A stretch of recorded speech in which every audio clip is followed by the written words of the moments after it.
अस्सलाम वालेकुम। मुझे कैसे हैं सब लोग? ऑप्शन सब ठीक होंगे। आज हम 10th क्लास की फिजिक्स चैप्टर 10 के हिसाबी सवालात देखेंगे, मतलब न्यूमेरिकल्स देखेंगे। तो सबसे पहले तो हम डेटा देखते हैं। कहते हैं एक मेटल मतलब एक धात की सलाख है जिसकी लंबाई कितनी है? 1 मीटर। टेम्परेचर जो है वो 20 डिग्री सेल्सियस से 120 डिग्री सेल्सियस तक, मतलब इनिशियल टेम्परेचर पहले वाला टेम्परेचर ये था और बाद में आपने बढ़ा के कितना कर दिया? 120 डिग्री सेल्सियस कर दिया।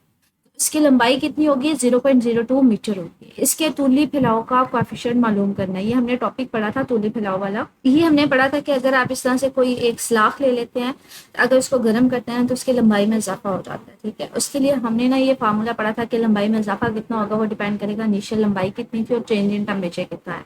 प्रोपोर्शनलिटी साइन खत्म किया था, वहां पे अल्फा आया था। अल्फा को हम लोग तूली फैलाव कहते हैं। ठीक है, जब तूली का मतलब है जब आप कोई लंबाई किसी की चीज ले रहे होते हैं, ठीक है, और इसको बढ़ाने पे, तो हम लोग ये वाला फार्मूला इस्तेमाल करते हुए इसको सॉल्व करेंगे। तो सबसे पहले देखते हैं, एक धात मेटल के सलाख वही 1 मीटर लंबाई, इनिशियल उसकी लंबाई स्टार्ट पहले वाली लंबाई कितनी दी हुई है? 1 मीटर।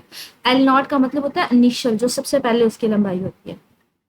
टेम्परेचर आपके पास शुरू में कितना था? 20 डिग्री सेल्सियस। तो टी नॉट का मतलब है शुरू में जो थी। ठीक है, इससे 120 डिग्री से बाद वाला टेम्परेचर कितना है? मेरे पास 120 डिग्री सेल्सियस। अगर आपने चेंज फाइंड आउट करना है टेम्परेचर में, तो हम क्या करेंगे? टी में से टी नॉट को माइनस कर देंगे। ठीक है, आपने मालूम क्या करना है? हमारे पास कहते हैं कि बाद वाली लंबाई भी आपको दी हुई है 0.02 की लंबाई में इजाफा कितना हुआ? Delta L 0.02 metre. ठीक है, आपने इसका अल्फा फाइंड आउट करना है। तो अल्फा फाइंड आउट करने के लिए हम लोग फार्मूला लिख लेते हैं। फार्मूला क्या है हमारे पास?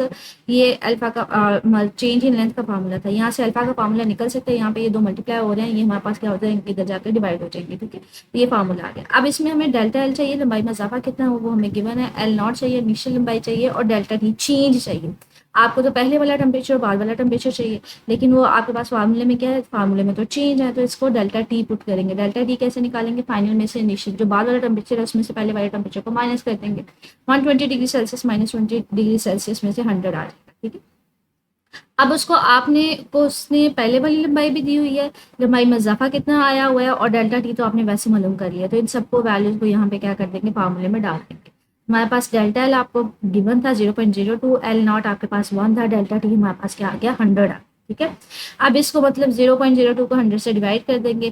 फिर जब इसको डिवाइड करेंगे कैलकुलेटर पे तो ये आ जाएगा 2.0 मल्टीप्लाई 10⁻⁴। इसको डिग्री सेल्सियस भी बोला जा सकता है, इसको डिग्री केल्विन भी बोला जा सकता है। वो कैसे हुई ये देखते हैं जी। यहाँ पे हमने क्या किया था? टेम्परेचर को ना डायरेक्टली डिग्री सेल्सियस में ही ले लिया था। ठीक है, तो एक तो डिग्री सेल्सियस में अगर डायरेक्टली हम टेम्परेचर को लेते हैं तो पर सेल्सियस आ जाएगा। नीचे टेम्परेचर बच्चे डिवीजन में था ना, ऊपर भी लेंथ थी नीचे भी लेंथ थी, तो लेंथ का यूनिट तो खत्म हो जाएगा। तो नीचे क्या आएगा? टेम्परेचर का यूनिट। नीचे टेम्परेचर का अगर मैं डिग्री सेल्सियस ले रही हूँ, नीचे सेल्सियस है, तो ऊपर जाके ये आ जाएगा माइनस में आ जाएगा। ठीक है, सेल्सियस माइनस। कहते हैं कैल्विन में भी लिया जा सकता है। वो कैसे? हमारे पास जो टेम्परेचर का स्टैंडर्ड यूनिट होता है ना बच्चे, हमारे पास टेम्परेचर का स्टैंडर्ड यूनिट होता है कैल्विन होता है। तो कैल्विन हम कैसे ले सकते हैं? आपके पास फॉर एग्जांपल ये, अगर मेरे पास स्टार्टिंग में टेम्परेचर किस में गिवन था? मेरे पास टेम्परेचर गिवन था सेल्सियस में। अगर आपने इसको कैल्विन में कन्वर्ट करवाना, तो मैं क्या करती हूँ? इसमें 273 को ऐड कर देती हूँ। तो 273 इसमें क्या हो जाएगा? ऐड हो जाएगा। जब मैं इसमें 273 ऐड करूंगी तो ये किस में आ जाएगा? कैल्विन में आ जाएगा। 20 में 273 ऐड करेंगे तो ये आ जाएगा 293 कैल्विन आएगा। ठीक है, 293 कैल्विन। हमने उसको उसके स्टैंडर्ड यूनिट में कन्वर्ट करवा लिया। इसी तरह से हमारे पास जो बाद वाला टेम्परेचर है, इसको भी अगर मैंने स्टैंडर्ड यूनिट में कन्वर्ट करवाना है तो इसको भी क्या करूंगी? 273 ऐड कर दूंगी, तो मेरे पास ये भी किस में आ जाएगा? कैल्विन में आ जाएगा। 120 में 273 ऐड करेंगे तो ये 393 आ जाएगा। ठीक है, 393 कैल्विन। आप आपके पास इनिशियल टेम्परेचर भी केल्विन में आ गया, फाइनल टेम्परेचर भी आपके पास केल्विन में आ गया। तो इसको केल्विन में रहने दे। फार्मूला हमारे पास तुल्य फैलाव का alpha is equal to delta L over L naught into delta T, मतलब चेंज इन टेम्परेचर है तो हमें चेंज चाहिए, इन दोनों का चेंज चाहिए।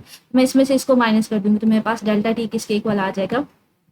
393 माइनस 293, तो ये भी किसके इक्वल आएगा? 100 केल्विन के इक्वल ही आएगा। ठीक है, तो आप ये चेंज चाहे डिग्री सेल्सियस में ले चाहे केल्विन में ले, आपके पास जो चेंज आएगा ना वो 100 डिग्री सेल्सियस ही आएगा। तो अगर मैं 100 डिग्री केल्विन ले लूँ तो इसको वैल्यू को इस तरह से भी लिखा जा सकता है। आप पर सेल्सियस की बजाय ना यहाँ पे पर केल्विन भी लिख सकते हैं, क्योंकि आपके पास सेल्सियस में भी वो 100 डिग्री सेल्सियस के इक्वल है, केल्विन में भी 100 डिग्री सेल्सियस के इक्वल है। तो दोनों यूनिट लिख लें तो ठीक है, लेकिन जो स्टैंडर्ड यूनिट होता है वो केल्विन होता है, तो ये ज्यादा अप्रोप्रिएट होगा। ठीक है, नेक्स्ट न्यूमेरिकल है। कहते हैं एक बर्तन में 20 डिग्री सेल्सियस पे 1 लीटर पानी मौजूद है। ठीक है, आपके पास पहले वाला टेम्परेचर जो है, पहले वाले टेम्परेचर को बच्चे टी नॉट से लेते हैं। ठीक है, इनिशियल टेम्परेचर को। तो इब्तदाई टेम्परेचर मेरे पास क्या है? टी नॉट, वो कितना है? 20 डिग्री सेल्सियस। आपके पास उसका मास भी गिवन है 1 लीटर है, ठीक है।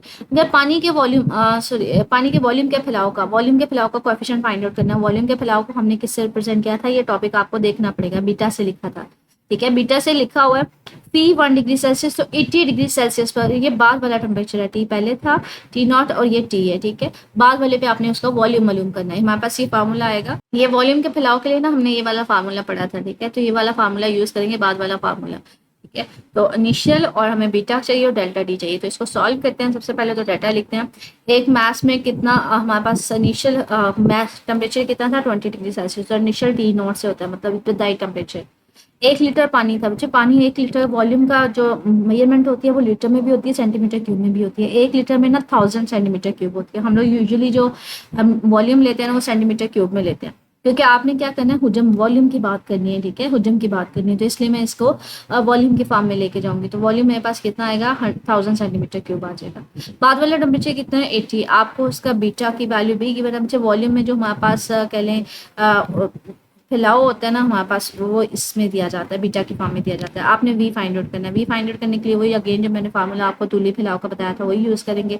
यहाँ पे डेल्टा टी चाहिए, टी नहीं चाहिए, तो 100 में से 20 को माइनस कर देंगे, 60 डिग्री सेल्सियस आ जाएगा। बाकी वैल्यूज पुट ऑन कर देंगे। वी नॉट हमारे पास 1000 सेंटीमीटर क्यूब था, 1 उसी तरह से बीटा की वैल्यू डाल दी और 60 उसी तरह से, ठीक है। तो इस सारे को इसको 10⁻⁻4 के साथ डिवाइड करके ना 2.1 को, ये -4 का मतलब है ये डिवीजन में 4 जीरो है, ठीक है। तो ये डिवीजन में कितने जीरोज है, 4 जीरो, ठीक है। तो 2.4 को हमें पास 10,000 से जब डिवाइड करेंगे और डिवाइड करने के बाद उसको 60 से मल्टीप्लाई कर दीजिएगा तो ये आ जाएगा हमारे पास, ठीक है। जब ये आ जाएगा इसमें हमारे पास 1 को ऐड कर दीजिएगा, ये 1 को ऐड करेंगे उसके बाद उसको 1000 से मल्टीप्लाई कर देंगे, ठीक है। 1000 से मल्टीप्लाई करेंगे तो इस सेंटीमीटर क्यूब में, क्योंकि इनिशियल वॉल्यूम हमने लीटर से किस में कन्वर्ट करवाया था, सेंटीमीटर क्यूब में कन्वर्ट करवाया था, इसलिए जो हमारे पास आंसर भी आएगा वो भी किस में आएगा, सेंटीमीटर क्यूब में आएगा, ठीक है।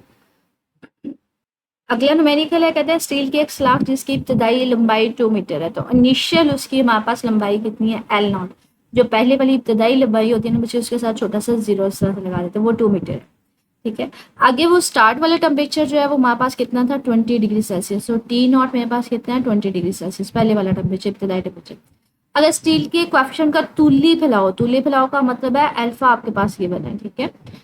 ओ तो 100 डिग्री सेल्सियस के ऊपर, मतलब टी हमारे पास ये है, इसकी लंबाई मालूम करें, मतलब बाद वाली आपने लंबाई मालूम करनी है। तो इसके लिए फार्मूला हम लोग यूज करेंगे। ये हमारे पास बाद वाला फार्मूला हमारे पास होगा L is equal to N naught 1 plus delta T, ठीक है। इसको सॉल्व करते हैं। हमारे पास अगेन वही हमारे पास न्यूमेरिकल है। पहले आपने इब्तदाई लंबाई लिखी है L नॉट से, ठीक है। L नॉट, नॉट का मतलब होता है इब्तदाई लंबाई, इसके से लिखी जाती है।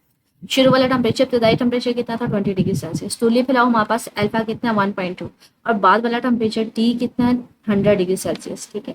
ये डाटा हमने यहाँ पे पुट ऑन कर दिया। आपने बाद वाली लंबाई मालूम करनी है, तो उसके लिए वही फार्मूला जो तुल्य फैलाव में हम लोगों ने लंबाई का फार्मूला पढ़ा था, L not 1 plus delta T. अब आपको यहाँ पे टी नहीं चाहिए, डेल्टा टी चाहिए। तो आपको चेंज चाहिए, कितना चेंज आया, 100 में से 20 को माइनस कर देंगे तो चेंज आ जाएगा 80 आ जाएगा। बाकी वैल्यूज इधर पुट कर दें। इब्तदाई लंबाई आपके पास 2 थी, हमारे पास 1, उसी तरह से अल्फा की जगह वो आ जाएगा और डेल्टा टी की जगह 80 आ जाएगा, ठीक है। तो ये देखें -5 का मतलब है इसको 1000 से सॉरी 1 लाख से 1 लाख ही बनता है ना, ठीक है, 5 जीरोस बेसिकली, ठीक है। उसके साथ उसको क्या करेंगे, डिवाइड करेंगे, जो भी आंसर आएगा उसको क्या करेंगे 80 से मल्टीप्लाई कर देंगे, तो 0.00096 आ जाएगा। उसमें 1 को ऐड करेंगे, जो भी वैल्यू आएगी उसको 2 से मल्टीप्लाई कर देंगे, तो मेरे पास जो आंसर आ जाएगा वो ये आ जाएगा, ठीक है। नीचे देखते हैं हमारे पास इसका आंसर, इसको इसके साथ मल्टीप्लाई करेंगे तो 2.00192, बच्चे अप्रॉक्सीमेटली ये 1 की है तो ये आगे 9 था तो ये 2 हो जाएगा, 2.002 मीटर आ जाएगा, ठीक है। तो इसका आंसर ये आ जाएगा। नेक्स्ट न्यूमेरिकल देखते हैं हमारे पास, नेक्स्ट न्यूमेरिकल कौन सा है, नेक्स्ट 10.4 है। कहते हैं स्टील का एक पुल दिन में 5 सेंटीमीटर फैल जाता है, तो जो लेंथ में चेंज आ रहा है वो 5 सेंटीमीटर है। इसकी ओरिजिनल लेंथ हमारे पास कितनी थी 100 मीटर, मतलब हमारे पास L नॉट कितनी थी 100, और चेंज मेरे पास कितना आ रहा था डेल्टा L, वो 5 सेंटीमीटर है। टेम्परेचर में इजाफा बताएं, तो इसको सॉल्व करते हैं। हमारे पास टेम्परेचर में इजाफा, हमारे पास इससे पहले ना तुल्य फैलाव के केस में ना हमने ये फार्मूला पढ़ा था, change in length is equal to तुल्य फैलाव alpha L naught delta T. आपने डेल्टा टी फाइंड आउट करना, मुझे डेल्टा टी इधर रहने देंगे, ये दोनों चीज़ें मल्टीप्लाई और इधर जाकर डिवाइड हो जाएंगी, तो डेल्टा टी का फार्मूला यहाँ से क्या बन जाएगा, delta T is equal to delta L दूसरी साइड पे था, डेल्टा उसी तरह से divided by alpha into L naught आ जाएगा, ठीक है। अब यहाँ पे आपके पास फार्मूले में अल्फा नहीं दिया हुआ, लेकिन अल्फा जो होता है ना हर मटेरियल के लिए फिक्स होता है तुल्य फैलाव, जैसे ये देखिए यहाँ पे टेबल दिया हुआ था कि मुख्तलिफ मटेरियल्स का जो अल्फा होता है वो मुख्तलिफ होता है, एल्यूमिनियम का ये होगा, पीतल का ये होगा, कॉपर का ये होगा, स्टील का ये होगा। तो ये हर एक का जो तूले फैलाव का मतलब होता है अगर गर्म करने पर उनकी लंबाई में कितना इजाफा आता है, कितना वो फैल सकती है, ठीक है। तो हर मटेरियल कोई कम फैलता है, कोई ज्यादा फैलता है, हर एक के लिए ये फिक्स होता है। अब आपके पास कौन सा आपके पास लिया हुआ था, लाइक आपके पास ना स्टील का पुल लिया हुआ था, तो हम लोग स्टील का तूले फैलाव देखेंगे। ये देखिए ये स्टील का तूले फैलाव आपको दिया हुआ है 1.2 मल्टीप्लाई 10⁵। ये समटाइम ये जो तूले फैलाव है ना किसी भी मेटल के लिए, ये आपके पास ना एमसीक्यू में आ जाती है, मतलब स्टील का पूछ लिया जाता है आपसे, कॉपर का पूछ लिया जाता है, तो ये आपको याद होने चाहिए एमसीक्यूज के लिए, न्यूमेरिकल्स के लिए। इसको सॉल्व करते हैं हम न्यूमेरिकल को। हमारे पास कहते हैं कि वही कि स्टील का एक पुल दिन में 5 सेंटीमीटर फैलता है, तो चेंज इन लेंथ या लंबाई में चेंज कितना आता है। डेल्टा का मतलब होता है चेंज, एल का मतलब है लंबाई में 5 सेंटीमीटर। जिस सेंटी की वैल्यू क्या होती है 10⁻⁻² होती है, तो ये आ जाएगा 5 मल्टीप्लाइड बाय 10⁻⁻² मीटर, ठीक है। -2 का मतलब होता है कि 5 को किससे डिवाइड करना है 100 के साथ, ठीक है। तो ये 5 को जब 100 के साथ डिवाइड करेंगे तो 0.05 मीटर आ जाएगा। उसकी शुरू वाली लंबाई कितनी थी 100 मीटर, तो एल नॉट हमारे पास शुरू वाली है। स्टील का तूली फैलाव मैंने कहा आपको ये पता होना चाहिए क्योंकि हर मटेरियल का ये फिक्स होता है, ये 1.2 हमने लिख लिया है, ठीक है। समटाइम दे दिया जाता है, समटाइम आपको नहीं दिया जाता, तो ये आपको याद होना चाहिए, ठीक है। आपने बताना है दर्जा हरारत में चेंज कितना है, मतलब डेल्टा टी कितना आया। तो हमारे पास चेंज इन टेम्परेचर आपने मालूम करना है, फार्मूला मैंने आपको बता दिया किस तरह से फाइंड आउट हो रहा है, ठीक है। हमारे पास डेल्टा एल की वैल्यू डाल दें, एल नॉट की वैल्यू डाल दें, अल्फा की वैल्यू डाल दें। तो डेल्टा एल की हमने 0.05 डाल दी, एल नॉट हमारे पास 100 था और अल्फा की वैल्यू हमने इसमें ये डाल दी। अब 1.2 को बच्चे 5 जीरोस के साथ डिवाइड करके ना 100 के साथ मल्टीप्लाई कर दीजिएगा तो ये 0.00015 आएगा, या फिर 1.2 को सारी वैल्यू को कैलकुलेटर पर डायरेक्टली 100 से मल्टीप्लाई कर दीजिएगा। आप ऊपर वाली वैल्यू को नीचे से डिवाइड करेंगे तो ये मेरे पास आ जाएगा 41.67 डिग्री सेल्सियस, ठीक है। तो नेक्स्ट मेडिकल देखते हैं, कहते हैं 2 किलोग्राम लोहे के स्लाब को 20 डिग्री सेल्सियस से 100 डिग्री सेल्सियस तक, तो इनिशियल टेम्परेचर टी नॉट है और बाद वाला टेम्परेचर क्या है 100 डिग्री सेल्सियस, ठीक है। उसको टी से लिखेंगे। तक गर्म करने के लिए कितनी हरारत दरकार होगी आपने क्यों मालूम करना है, जबकि लोहे की हरारत मखसूसा की वैल्यू जो है वो ये है 450 जॉल पर केजी पर केल्विन। ये हरारत मखसूसा का हमने टॉपिक पढ़ा था, ये हमारे पास है, ये आपको अपना टॉपिक इंडिकेट करवा देती हूँ। मखसूस हरारत गुंजाइश, और यहाँ पे हरारत मखसूसा की हमने तारीफ भी पढ़ी थी, ठीक है। और हरारत मखसूसा के लिए ना हमने ये फार्मूला था पढ़ा था कि मैथ जो होता है हीट एनर्जी कितनी देनी पड़ती है वो डिपेंड करता है मैथ कितना है और उसकी स्पेसिफिक हीट कितनी है और हमारे पास डेल्टा टी कितना है। तो इसको सॉल्व करते हैं इस न्यूमेरिकल को। तो हमारे पास मैथ्स कितना हुआ दिया हुआ है 2 kg, तो मैथ्स 2 kg है। इनिशियल टेम्परेचर कितना है 20 डिग्री सेल्सियस और 100 डिग्री सेल्सियस, लेकिन आपको क्या चाहिए, आपको तो डेल्टा टी चाहिए, ठीक है। चेंज कितना आया, तो डेल्टा टी फाइंड आउट करने के लिए क्या करेंगे 100 में से 20 को माइनस कर देंगे 80 आ जाएगा, ठीक है। उसके बाद कहते हैं आपने क्यों मालूम करना है, मतलब क्यों को मालूम करना है। हरारत मखसूसा आपके पास सी की वैल्यू भी गिवन है, छोटे सी की वैल्यू ये गिवन है, ठीक है। क्यों आपने मालूम करना है, तो फार्मूला वो आपने पुट ऑन करना है हरारत मखसूसा का, Q is equal to M C delta T. Maths आपके पास गिवन है, सी भी गिवन है, डेल्टा टी मालूम करना है। डेल्टा टी कैसे आएगा, बाद वाले टेम्परेचर में से पहले वाले टेम्परेचर को माइनस कर देंगे, तो 100 में से 20 को माइनस करेंगे तो 80 आ जाएगा। बाकी सारी वैल्यूज का पता है वो पुट करते जाए। मैथ्स 2 था, सी हमारे पास 450 था, डेल्टा टी 80 था, इन सबको हम मल्टीप्लाई करेंगे तो 72,000 आ जाएगा। इसको साइंटिफिक नोटेशन में लिखना तो इस तरह से लिख सकते हैं, 3 जीरोस की बजाय ना आप 10⁻³ लिखें, ठीक है। 10⁻³ यहाँ पे लिख देंगे तो हमारे पास क्या आ जाएगा 10⁻³ तो वैल्यू किलो की होती है, तो ये प्रीफिक्स इसकी जगह लिख देंगे किलो और जूल आ जाएगा, ठीक है। तो ये नेक्स्ट मेडिकल देखते हैं, कहते हैं 500 ग्राम बर्फ को 0 डिग्री सेल्सियस, स्टार्टिंग में उसका टेम्परेचर 0 डिग्री सेल्सियस पर पानी में तब्दील करने के लिए कितनी हरारत फाइंड आउट दरकार होगी।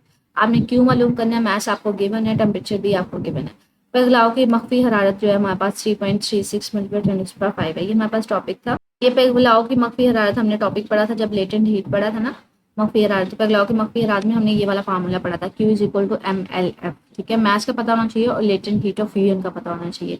तो इसको सॉल्व करते हैं फार्मूले के साथ साथ, ठीक है। आपके पास उसका मैथ्स कितना है 500 ग्राम, पीछे आपने उसको किलोग्राम जो होता है ना स्टैंडर्ड यूनिट किलोग्राम में होता है, तो अगर इसको मैंने ग्राम से कन्वर्ट करना है तो उसको मैं 1000 से डिवाइड कर दूंगी, 1000 से डिवाइड करूंगी तो ये किलोग्राम में आ जाएगा। तो ग्राम से किलोग्राम में जाने के लिए कितना हमें चाहिए होता है उसको 1000 से डिवाइड किया जाता है, ठीक है। ये हमारे पास वैसे किया क्यों जाता है कि हमें पता है 1 किलोग्राम में बच्चे हमारे पास कितने ग्राम्स होते हैं, 1 किलोग्राम में हमें पता है कि मेरे पास 1000 ग्राम्स होते हैं, ठीक है। 1 किलोग्राम में हमेशा कितने होते हैं ग्राम्स 1000 ग्राम। अब अगर मुझे ग्राम की वैल्यू चाहिए तो मैं क्या करूंगी बच्चे, ये 1000 ग्राम है, अगर मुझे ग्राम का वैल्यू निकालनी है। तो ये ग्राम इधर आने दे, ये 1000 इधर मल्टीप्लाई और इधर जाके डिवाइड हो जाएगा। तो ये आ जाएगा 1 डिवाइडेड बाय 1000 इनटू किलोग्राम, ठीक है। 1000 नीचे आ जाएगा, दूसरी साइड पे मल्टीप्लाई हो रहा था, इधर से इधर लेके आया तो ये डिवीजन में आ जाएगा, साथ में किलोग्राम इज इक्वल टू ग्राम में आ जाएगा, ठीक है। इसका मतलब है जहाँ पे ग्राम लिखा होगा ना वहाँ पे डिवाइड करके 1000 में किलोग्राम आ जाएगा। तो यहाँ पे ग्राम की जगह क्या लिखा जाएगा 1/1000 और साथ में किलोग्राम आ जाएगा। 1000 के साइज को डिवाइड करेंगे तो 0.5 किलोग्राम के इक्वल आ जाएगा, ठीक है। कहते हैं बर्फ को हम लोगों ने 0 डिग्री सेल्सियस पर पानी में तब्दील करने के लिए कितने क्यों हमें मालूम करनी है। आपके पास मख्फी हरारत जो है वो गिवन है 3.36 मतलब LF latent heat of helium या पिघलने की मख्फी हरारत आपको दी हुई है। आपको M और सिर्फ LF ही चाहिए थी तो मुझे टेम्परेचर लिखने की जरूरत नहीं थी, मैंने नहीं लिखा, आप लिख सकते हैं। क्यों हमने राइट डाउन कर दिया, क्यों का फार्मूला होता है mass into latent heat of helium. Mass हमारे पास था किलोग्राम में, वो 0.5 है, लेटेंट हीट ऑफ हीलियम हमने यहाँ पुट ऑन कर दिया, इस वैल्यू को इसके साथ मल्टीप्लाई कर देंगे 1.68 आ जाएगा 10⁵। अगर मैंने प्रीफिक्स के फॉर्म में लिखना है यहाँ पे जो डेसिमल यहाँ पे इसको उठा के मैं इधर ले आती हूँ, 2 डिजिट आगे आ गया तो मतलब यहाँ से 2 पावर कम हो जाएगी तो ये 10⁵ आ जाएगी 168 मल्टीप्लाई 10⁵, ये किलो की प्रीफिक्स होती है, ठीक है। तो ये मेरे पास आ जाएगा 168 किलो जॉल। अच्छा प्रीफिक्स क्या होती है, जो 10 की पावर होती है ना उसको मखसूस नाम दिया जाता है, उसको सिंबल दिया जाता है, ठीक है। तो एक मखसूस नाम दे दिया गया, उसके लिए मखसूस जो है वो यहाँ पे इसको सिंबल दे दिया गया, मतलब यहाँ पे किलो लिखा जाता है, ठीक है। नेक्स्ट न्यूमेरिकल देखते हैं हमारे पास कौन सा है। कहते हैं 1 किलोग्राम पानी को 100 डिग्री सेल्सियस को मुकम्मल तौर पर भाप में तब्दील करने के लिए कितनी हरारत दरकार होगी। अब ये मख्फी हरारत जो है ना वेपराइजेशन की है, मैस हमारे पास 1 किलोग्राम है, आपके पास पानी की मख्फी हरारत कितनी है 2.2 मल्टीप्लाई 10⁻⁶। तो यहाँ पे हमारे पास फार्मूला देखेंगे वेपराइजेशन की मख्फी हरारत। ये हमारे पास टॉपिक था वेपराइजेशन की मख्फी हरारत की कितनी हीट एनर्जी देनी पड़ेगी, वो हमारे पास होता है मैस के ऊपर और लेटेंट हीट ऑफ वेपराइजेशन के ऊपर। तो Q is equal to ML का फार्मूला इस्तेमाल करेंगे। तो इसको लिखते हैं 1 किलोग्राम, जो यहाँ पे 1 kg है, ठीक है। पानी का हमें 100 डिग्री सेल्सियस पर मुकम्मल तौर पर भाप में तब्दील करना है, तो हमारे पास मैस कितना है 1 किलोग्राम, ठीक है। और बुखारात में तब्दील करने के लिए लेटेंट हीट ऑफ वेपराइजेशन हमारे पास कितना है 2.26 मल्टीप्लाई 10⁻⁶, ठीक है, जॉल पर केजी, ठीक है। टेम्परेचर 100 डिग्री सेल्सियस है, इसकी हमें जरूरत नहीं है लेकिन हमने लिख लिया। आपको क्यू कितनी चाहिए, हीट एनर्जी हरारत कितनी देनी है, Q is equal to MLB आ जाएगा। मैस पुट ऑन कर दें, LB की वैल्यू डाल दें, तो मैस पुट ऑन किया इसकी वैल्यू डाल दें तो ये सीधा सा आ जाएगा 2.26 मल्टीप्लाई 10⁻⁶ जॉल, पीछे ये 6 है ये 5 नहीं है, ठीक है। 10⁻⁶ उसी तरह से नीचे आ जाएगा।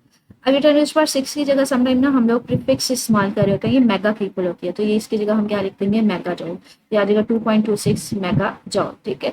ये न्यूमेरिकल से जो हमने देखे, कोई भी न्यूमेरिकल जब हम कर रहे थे तो मैंने इसके साथ साथ आपको टॉपिक भी इंडिकेट करवाया कि हमने उससे रिलेटेड फार्मूला कहाँ पे पढ़ा।